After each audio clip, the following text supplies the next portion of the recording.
Hey everyone, it is Dave. Welcome into module number 2. I do want to take a moment to welcome any new students who have added the course over the past week. And just as a reminder, it is really important to start with module 1, work the modules from top to bottom, and on the home page you will have access to the past emails that I've sent out. So please review those first before starting on module 2. As far as this week goes, we have a couple lectures on the Italian Renaissance. We're going to take a look at the 15th and 16th centuries, and we also have a very fun lecture on art theft, looting, and repatriation. It's an area of art that I'm really focused on. That's where I do most of my research and talking about. And then for the assignments this week, we do have to make sure to finish, if you haven't already, the discussion board in module 1. Make sure you leave a reply. And then we have a new discussion board this week, and it's about art theft. In the video later on, and that's why it's a little bit longer of a video, is that I walk you through the process of finding the databases on the library's website, how to use those, and what I'm looking for as far as the post is concerned for that discussion. So please make sure to watch that section of the video. And you should be watching the whole video. Lastly, we have some journals. So we're going to have 2 journals. One is a short art assignment, which should be pretty fun. Make sure you follow the directions on that. It is so important.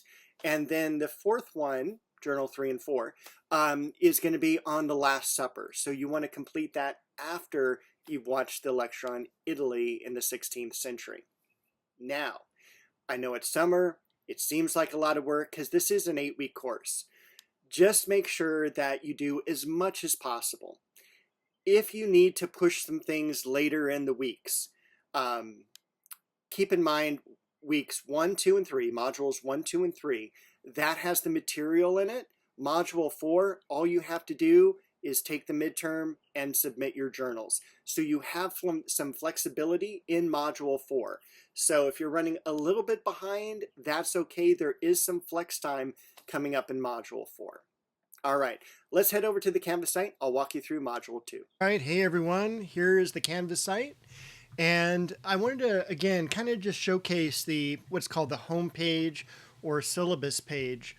And we've got up above the banner, this is where any past email is going to be. You can always hit the announcements tab at the left as well. Underneath the banner, this lists out all the projects that are due. So don't forget this week to complete not only the discussion board, but if you're new to the class, make sure to complete the syllabus quiz as well. Both of those are found in module 1. I'll walk you through the art theft discussion in module 2 this week. Clicking on the modules tab at the left brings us to the modules page. Module 2 is complete and it's now at the very top. The administrative material, all the rules and regulations, that always stays at the very top. So if you need anything from past modules, all you have to do is scroll down. So module 2, as you can see, is set up the exact same way module 1 is. Up top, just a reminder that June 10th is the last day to drop without a W on your transcripts. In module 2, we've got the video you're watching here, and then my action plan for the week. Like most weeks, we're going to have 3 lectures. This week is Italy in the 15th and 16th centuries, and then a lecture on art theft. The summary, the objectives, and things we need to complete this week. Once again, a reply to the welcome discussion, a post to the art theft discussion, and 2 journals. The journals are submitted halfway through the semester, the week of the midterm, module 4. So we have our lectures on Italy in the 15th century, the study guide, and then for further exploration, that's where we're going to have our readings. And in this case, it's just one reading about portraiture. We also have a really cool book, if you're interested, on perspective. We have a video on perspective, a video on Donatello's David, and also an optional video on perspective as well. Gives more of a historical background. In the I should say, lecture on Italy in the 15th century. That's when most of the techniques are invented. Everything from linear perspective to foreshortening, chiaroscuro, amplified aerial or atmospheric perspective is also created. So this is a really important time period for those of us who are artists. In the 16th century, that's when you get your superstars. That's Michelangelo, Raphael, Leonardo da Vinci. And we've got our lecture, study guide, and then our further exploration section is here. I've got a website that takes you to the Sistine Chapel, our readings on Venetian color, Florentine design, Titian's pastoral concert, and a very short poem, I think it's only 5 or 6 lines, by Michelangelo. Some videos this week. If you've never been to St. Peter's Basilica, you will be amazed at not only how gigantic this place is, but it's also filled with art. I mean, when you look at the sculptures just above here on the arms of the church, there's 140 sculptures here, just before you even walk in. It's about a 20-minute video, but you're more than welcome to skip around. The Baptism of Christ painting by Verrocchio is the very first time we know that Leonardo touched paint to canvas. He was a student of Verrocchio, and he painted these angels here, which are in the lower left-hand corner of the painting. And then the Alba Madonna, which is actually a round painting called a Tondi, and that is by the master Raphael. We're going to finish out the week with a very, very fun lecture on art theft, looting, and repatriation. This is my main area of interest and focus and study in art history. And this is a professional lecture I did right at COVID, so about 5-6 years ago. I was a guest speaker at another college, and so we've got a video, our study guide, and then we'll take a look at the further exploration section, which is just primarily some movie trailers for movies on art theft. The Rape of Europa is more documentary style that covers both art theft and World War II. The Monuments Men, basically a Hollywoodized version of the first film. 80% true, I would tell you, on this one here. The same goes with The Woman in Gold. This is an all-star cast. Again, about 80% true. And then the Thomas Crown Affair is a completely fictional story. But you've got James Bond as the main character, or at least the actor who plays James Bond. And it's a great film. This is actually a remake of a film from the 1950s. So now let's take a look at the discussion, and then we'll take a look at the journals. All right, for our discussion on art theft, what I'd like you to do is, using one of the academic databases available to you, find an article on art theft, summarize it, tell me why you chose this article, add a citation, respond to another student. So it's really easy. 5 things to do. 10 points for finding a relevant article. Another 10 for summarizing it. 10 for why you chose this article. 5 points for the citation, and 5 more for responding to another group member. This post needs to be done by the 14th. Response done by the 21st. So how do we use an academic database? You can go right to the library's website, or right to the articles and database list. Either way, but let me show you how to get there. So we'll just click on the library link. Underneath the one search bar here, articles and databases. So that brings you to where the other link is. Now, if you are familiar with a database such as JSTOR or Academic Search Complete, you're more than welcome to use those. However, for this project, hopefully we have one called newspapers. Sometimes it's called U.S. Major Dailies, and so it is under N for newspapers. I like newspaper articles because they tend to be shorter, and there tends to be more of them instead of the other more scholarly articles. So what are you going to put in the key as far as keywords. You can do something as easy as art theft, or if there is a particular interest in art theft. For me, it's Nazi art theft. I'm interested in seeing what happens to art during World War II because my grandfather was involved with World War II.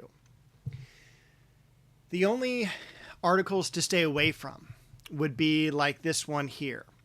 Anything that is a book review, because basically you don't want to summarize a summary.